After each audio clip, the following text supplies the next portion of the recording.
This is a 2015 South Carolina High School League National Federation Softball Rules Clinic. This first slide shows you my contact information at the High School League, as well as the National Federation websites that coaches will need to access to do their concussion and heat acclimatization course. The softball exam will be taken online by umpires and may be taken by coaches too. You will need to go to exams.nfhs.org to access the course. You will also have to have an account with the National Federation. If you don't, you can go to this slide here, the second slide, and see what information is required. Exam scores will be sent to the district director every Monday.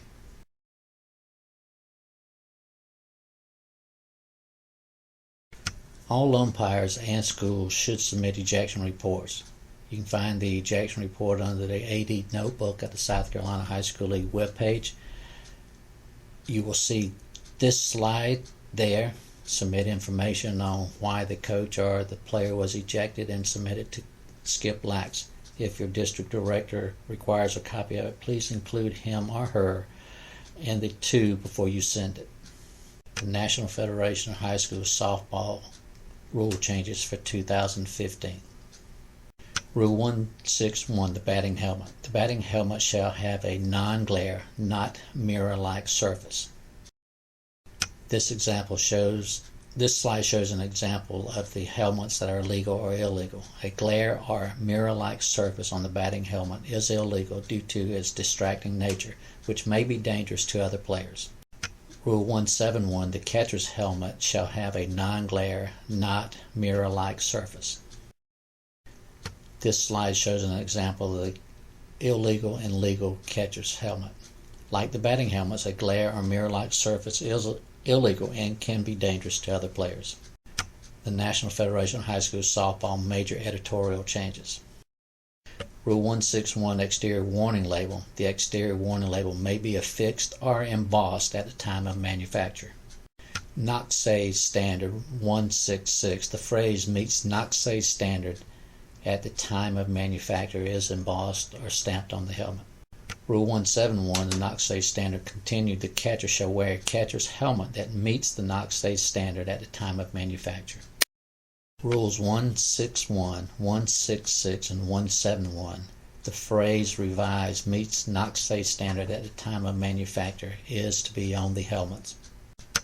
Rule 514, dead ball situations. After a dead ball situation, the ball becomes live only when the umpire calls and or signals play ball.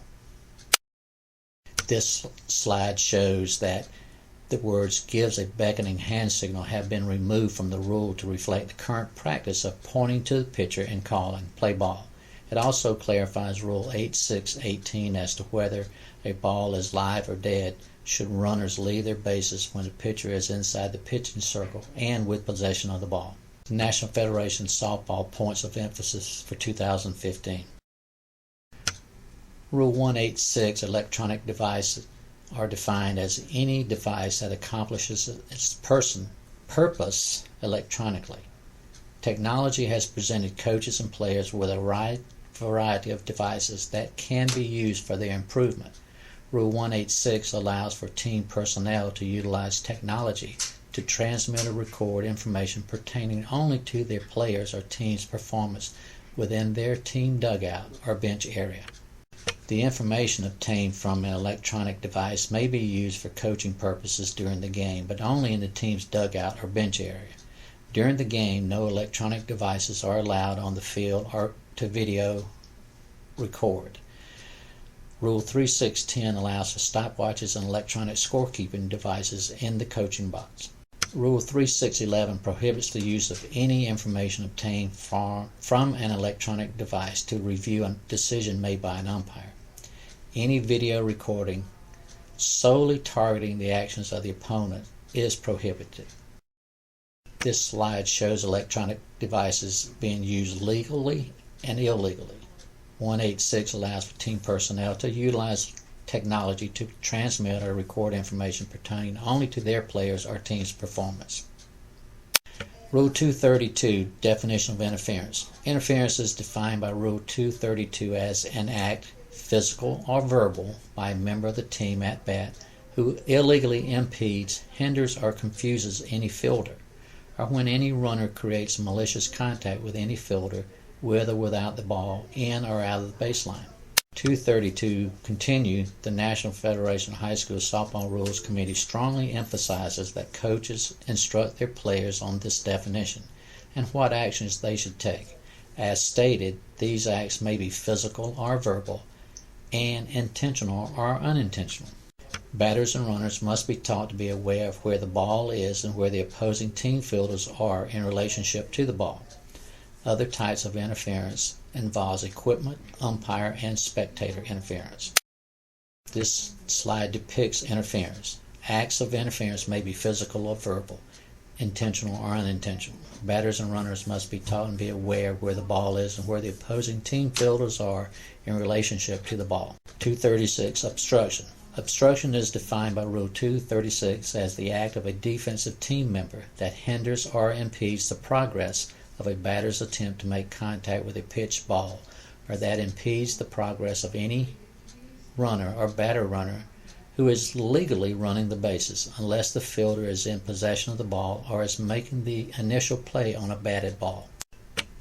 The act may be intentional or unintentional, physical or verbal. Players need to be made aware of where they are on the field in relationship to opposing team members who are running the bases.